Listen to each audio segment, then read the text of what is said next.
Puji Tuhan, Shalom semuanya, selamat pagi. Pagi ini saya mau mengajak kita merenungkan kembali dalam kitab 2 Tawari, pasal yang ke-22. Kita lihat 2 Tawari pasal 22. Saudara, ada satu nama yang cukup mengerikan di Alkitab, yang menurut saya lebih mengerikan dari nama Isabel. Selama ini cukup sering kita dengar khotbah-khotbah tentang roh Isabel yang antara lain digambarkan sebagai roh yang dominan, roh yang manipulasi, roh yang menguasai. Tetapi ada satu yang menurut saya jauh lebih serem daripada roh Isabel, yaitu anaknya sendiri yang namanya Atalia. Jadi mohon maaf ya, kalau ada di antara saudara itu yang punya kenalan namanya Atalia, karena saya tahu ini nama cukup favorit juga. Kita lihat 2 Tawari pasal 22 ayat yang ke-10. 2 Tawari pasal 22 ayat 10. Ketika Atalia, ibu Ahazia, melihat bahwa anaknya sudah mati, maka bangkitlah ia membinasakan semua keturunan raja dari kaum Yehuda.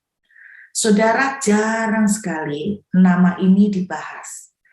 Tidak panjang cerita tentang Atalia, tetapi cukup mengerikan prestasi yang dia kerjakan. Siapa sih sebenarnya Atalia ini? Kalau Anda ingat Isabel, Atalia adalah anaknya. Jadi Atalia itu adalah anak dari Isabel dengan Raja Ahab. Nah, yang mengerikannya adalah bagaimana? Karena Atalia ini, Raja Ahab dan Isabel itu, Raja Ahab adalah Raja Israel, bukan Raja Yehuda.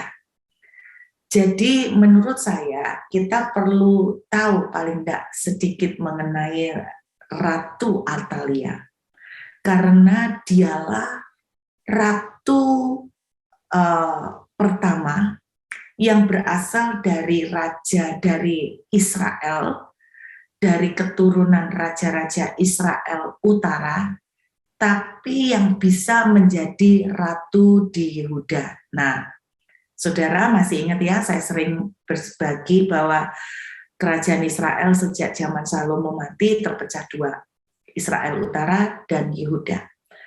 Dan Atalia ini adalah anak Raja Ahab, Israel Utara. Tetapi yang luar biasanya, dia bisa masuk di dalam garisnya Yehuda. Kenapa bisa demikian? Anda pernah ingat cerita tentang raja-raja Yehuda yang luar biasa? Antara lain Yosafat. Kita tahu bahwa Raja Yehosafat terkenal dengan cerita bagaimana ketika dia menghadapi sebuah peperangan, dia memakai barisan pemuji dan pemusik di bagian paling depan. Lalu dibuat Tuhanlah kemenangan yang luar biasa.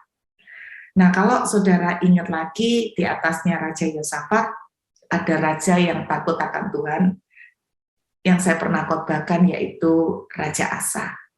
Jadi dari garis atas ini sudah benar, takut Tuhan semua. Kemudian dari Raja Yosafat, dia ini punya anak, yaitu namanya Yoram. Yoram inilah yang menjadi suami dari Atalia. Jadi apa yang terjadi?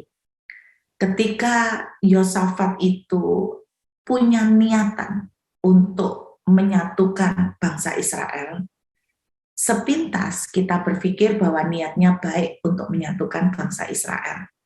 Dari Israel Utara dan Yehuda disatukan dengan cara yaitu menikahkan anaknya Yoram itu dengan anak dari Raja Ahab.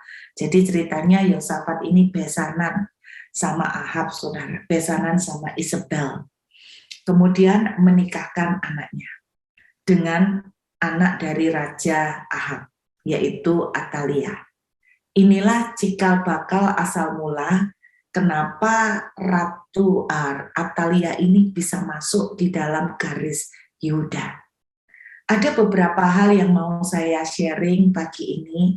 Kita belajar dari cerita perkawinan antara Atalia dengan Yoram ini.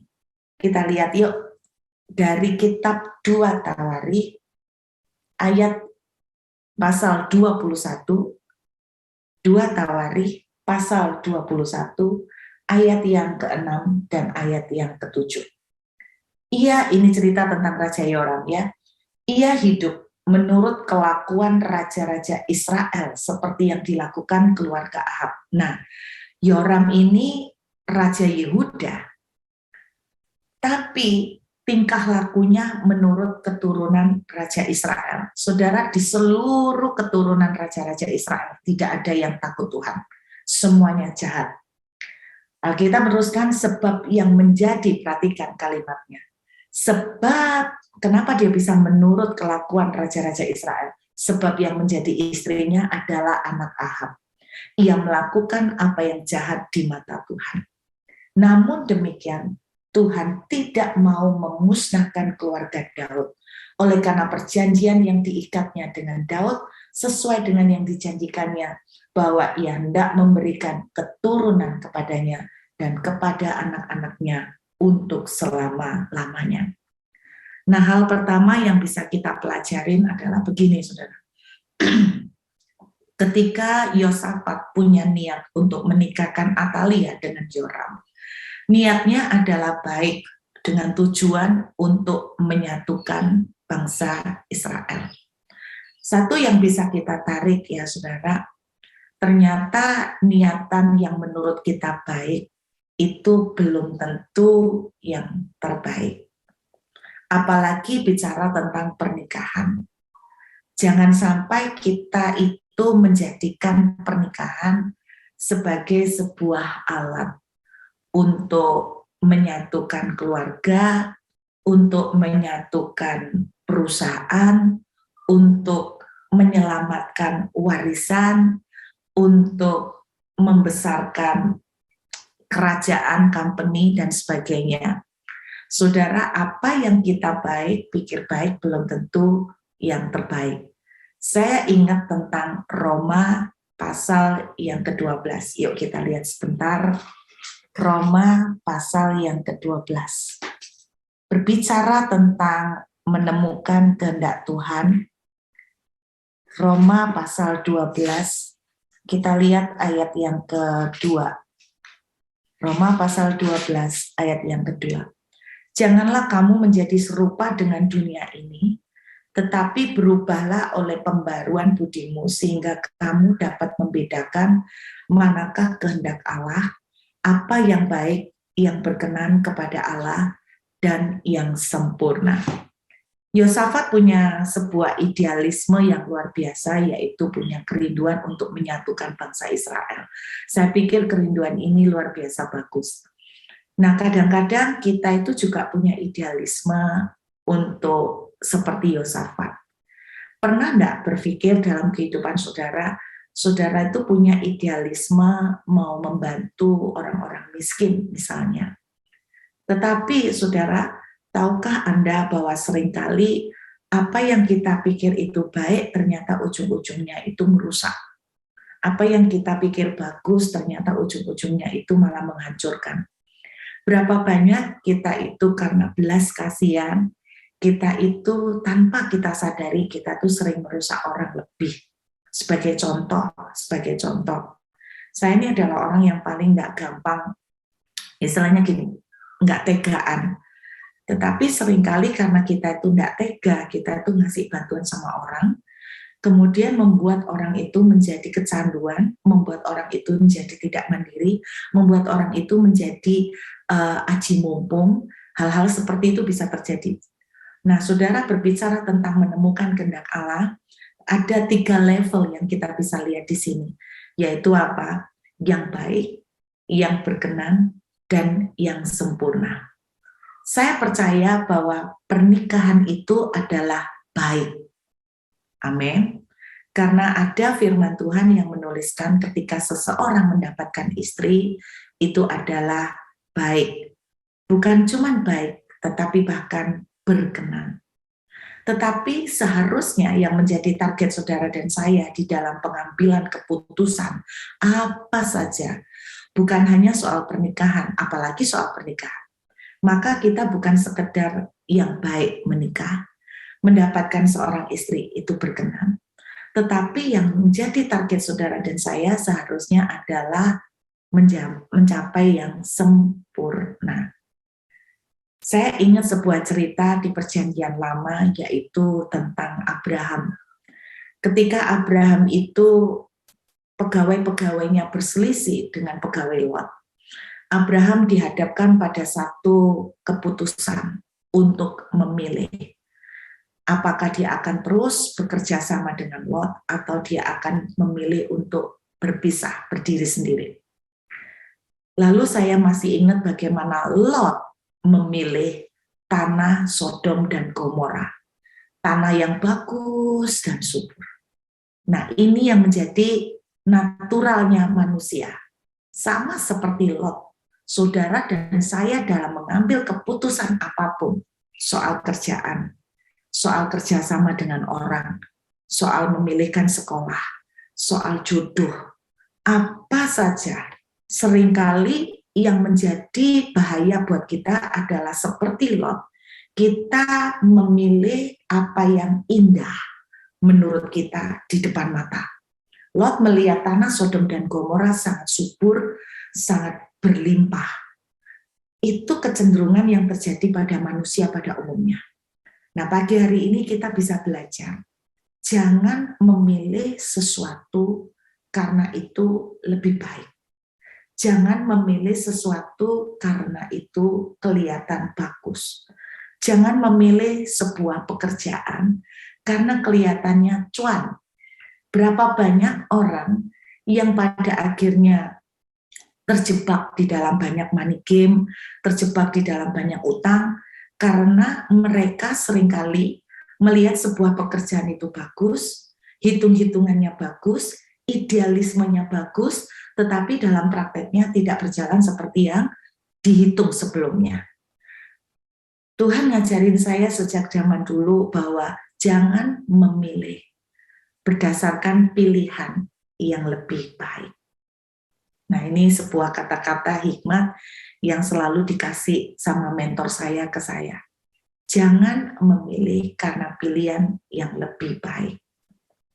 Maksudnya pilihan yang lebih baik. Pilihan yang lebih baik, ya aku memilih pekerjaan ini karena pekerjaan ini lebih baik daripada pekerjaanku sebelumnya. Aku memilih kerjasama karena ini pilihan yang lebih baik daripada sebelumnya. Jangan memilih karena pilihan yang lebih baik. Nah, terus karena apa, Bu? Pilihlah karena Tuhan. Nah, satu pelajaran yang fatal yang bisa kita tarik dari kisah Atalia. Bagaimana memasukkan Atalia sebagai mantu dengan tujuan baik untuk nyatukan bangsa Israel.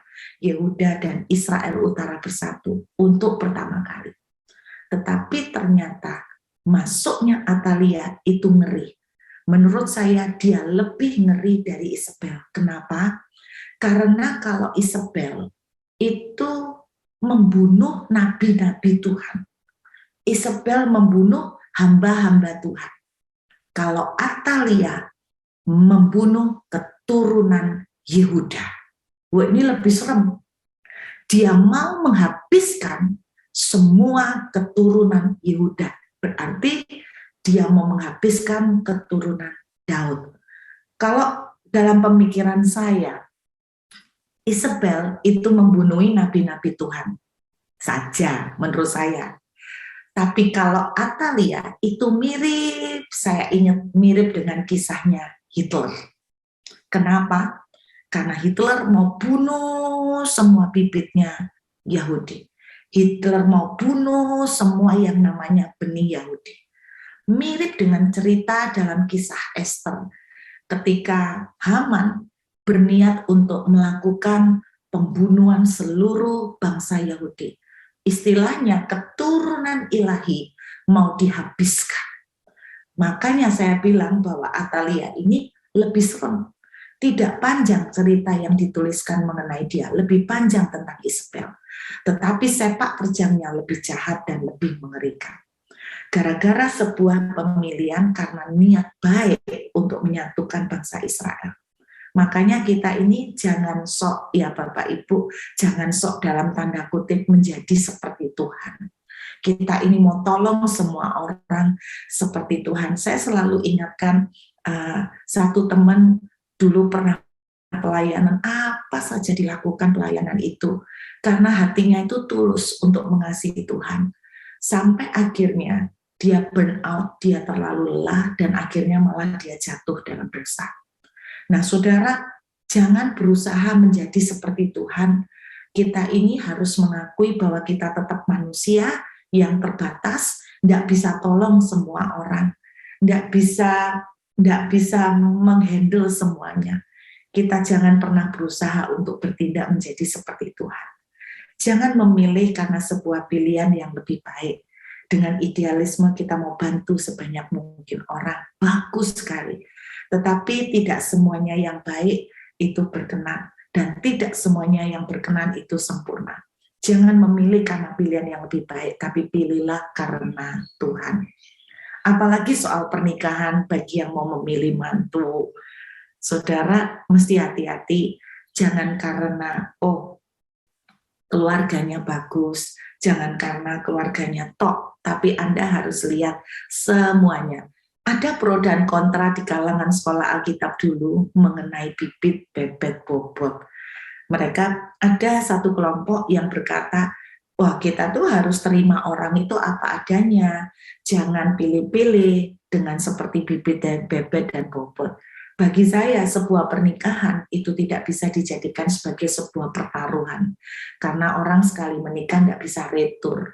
Karena itu saudara harus betul-betul pelajarin bibit, bebet, bobot. Saya sendiri berasal dari latar belakang yang tidak bagus. Tapi saya cuma mau bilang sama saudara, kalau seandainya saya belum menikah, seandainya saya dalam tanda kutip menjadi calon yang dipilih, calon yang masuk dalam audisi, saya pun ingin mengatakan bahwa calon mertua saya pun harus tetap melihat bibit, bebet, bobot. Harus dilihat dari belakang-belakangnya seperti apa. Karena apa? Sekali kita masuk dalam pertempuran ini, kita tidak bisa mundur lagi. Kita harus menghitung semuanya. Jangan memilih karena pilihan yang lebih baik. Karena umur saya sudah terdesak, maka saya lebih baik menikah daripada tidak menikah. Lebih baik, satu kali seseorang pernah komentar gini, mengenai seseorang yang menikah. Kita pas dalam tanda kutip membicarakan seseorang yang baru beberapa waktu yang lalu ini menikah. Tapi kita tuh sempat merasa begini, bahwa pernikahan dia terlalu cepat karena dia belum sempat mengenal calonnya dengan baik. Dia belum sempat mempelajari, hanya perkenalan singkat. Hanya cuma beberapa bulan dari dikenalkan orang, dari dikenalkan teman. Saudara, saya tuh cuma berkata begini, apalagi pernikahan, mohon maaf, pernikahan dengan orang bule, ya pernikahan dengan cross culture. Sedangkan yang tidak cross culture aja sudah banyak culture yang harus disesuaikan, culture keluarga, apalagi dengan cross culture. Saya ditanya sama teman-teman saya, apakah besok saya itu mau kalau anak saya itu, istilahnya saya itu punya mantu orang bule. Terus terang Bapak Ibu, secara pribadi saya itu tidak mau. Tidak mau. Kenapa? Karena saya setelah ngerti di Australia, saya itu terutama orang bule Australia, saya itu ngerti mereka punya habit, saya itu ngerti mereka punya culture itu kayak apa, saya ngerti mereka tuh punya mental seperti apa, dan saya bilang, aduh saya nggak mau ngambil risiko untuk anak saya itu misalnya menikah dengan mental dan culture yang seperti ini. Saya nggak mau, saudara. Makanya orang bilang begini, tapi kan watak bisa berubah, Bu. Bersama dengan Tuhan tidak ada yang mustahil. Saya mau bilang bahwa watak sama watuk tetap berbeda. Ya, watak nggak bisa susah dirubah. Kalau watuk gampang diobati, kalau watak enggak. Susahnya minta ampun. Karena itu Saya tidak berani mengambil risiko seperti itu. Nah, pada waktu kami membicarakan tentang salah satu kenalan yang menikah ini, saya bilang begini, aduh mudah-mudahan ya, mudah-mudahan pernikahannya langgeng ya. Jangan sampai pernikahannya itu nggak lama terus cerai.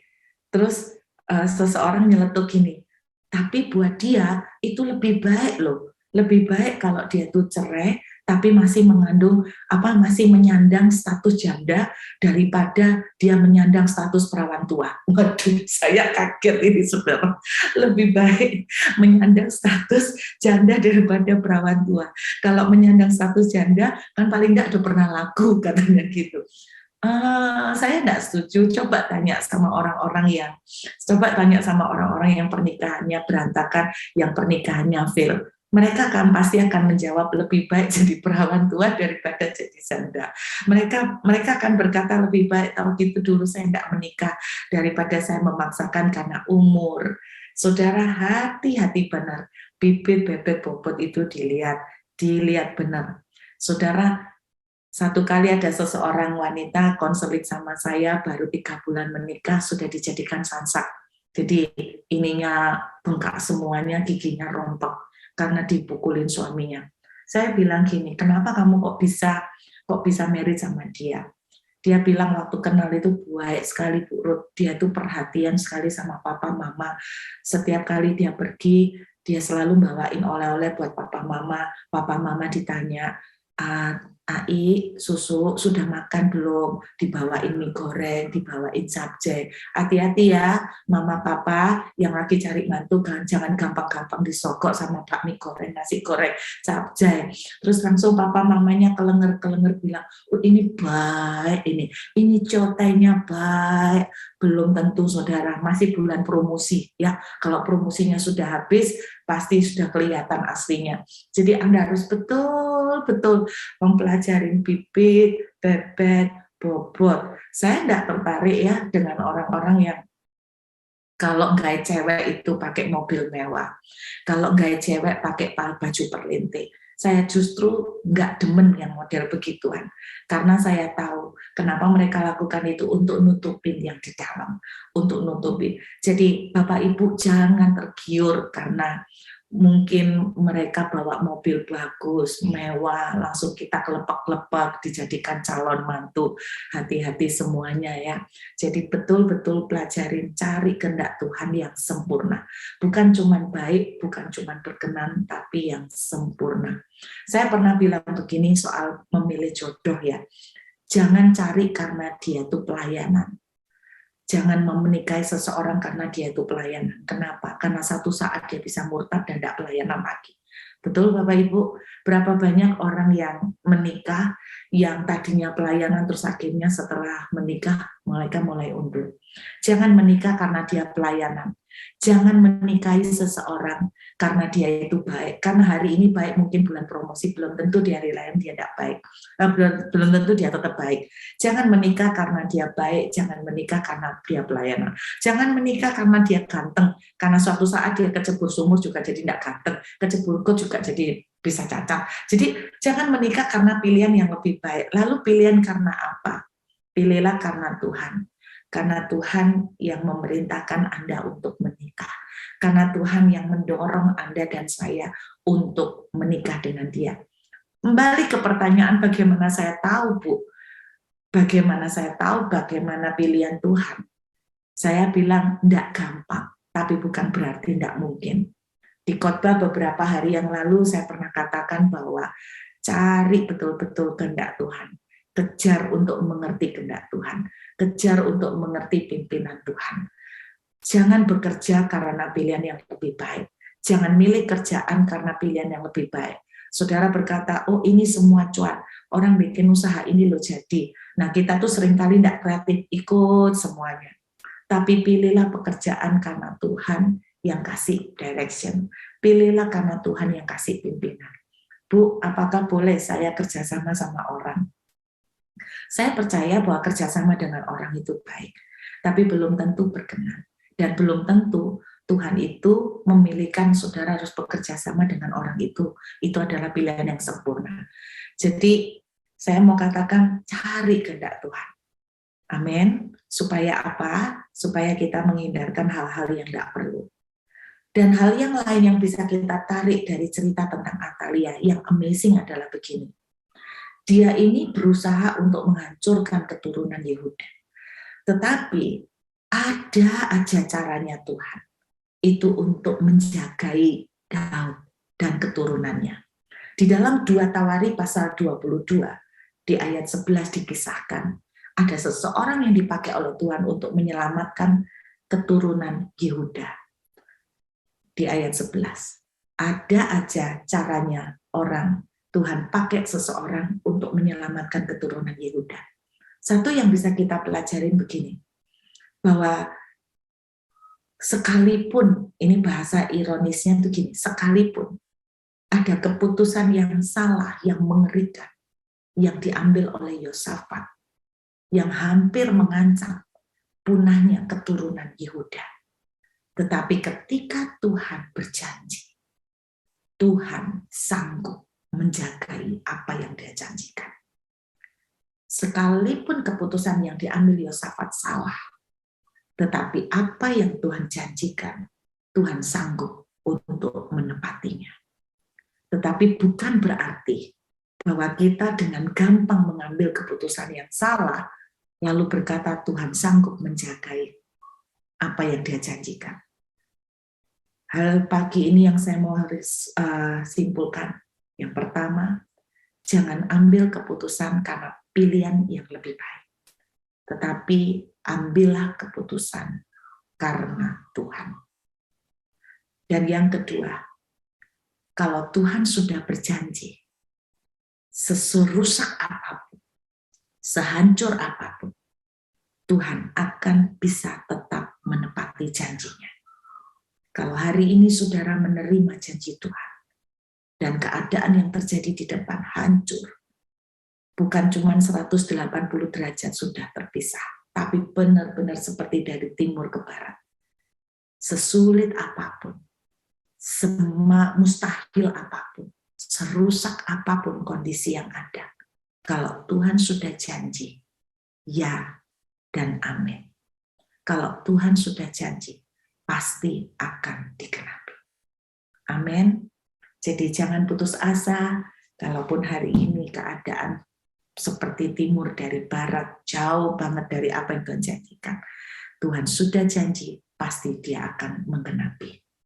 Apapun keputusan yang akan Anda ambil hari-hari ini, entah itu keputusan untuk kerjasama dengan orang, cari tahu. Jangan karena pilihan yang lebih baik. Karena belum tentu orang yang Anda pilih untuk kerjasama adalah rekan atau partner yang bagus. Kalau Alkitab mengajarkan, di Alkitab mengajarkan Lot aja sama Abraham, ponaan sama paman aja nggak bisa jalan dengan baik. Saudara, apalagi dengan orang lain. Saya jarang menemukan orang yang kongsian itu jalan langgeng. Jarang, bukan berarti nggak ada loh ya. Ada, tapi jarang. Dan saya nggak tahu saudara termasuk yang jarang atau enggak.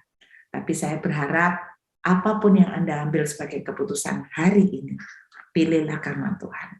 Yuk kita siapkan hati untuk perjamuan kudus. Terima kasih Tuhan. Mari kita ambil roti di tangan kanan kita.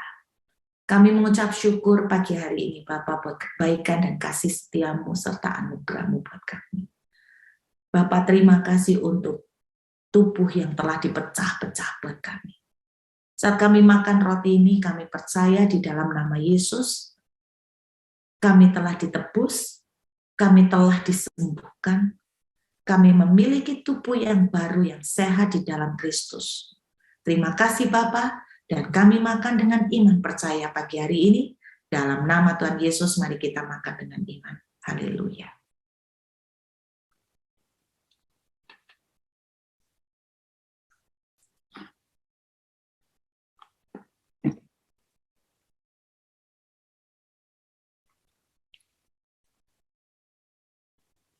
Mari kita angkat anggur di tangan kanan kita.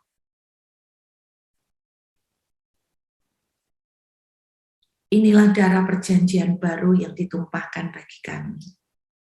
Saat kami minum Tuhan, kami manunggal dengan Engkau. Kami menjadi anak-anak-Mu. Kami menjadi warga kerajaan. Saat darah-Mu mengalir dalam tubuh kami adalah darah daging-Mu sendiri Tuhan, yang telah dibebaskan, dilepaskan, dimerdekakan. Kami terima dengan ucapan syukur, dalam nama Yesus mari kita minum dengan iman. Haleluya. Terima kasih Tuhan buat kebaikan-Mu pagi hari ini. Segala kemuliaan, hormat, dan pujian hanya untuk Tuhan Yesus selama-lamanya. Haleluya. Amin.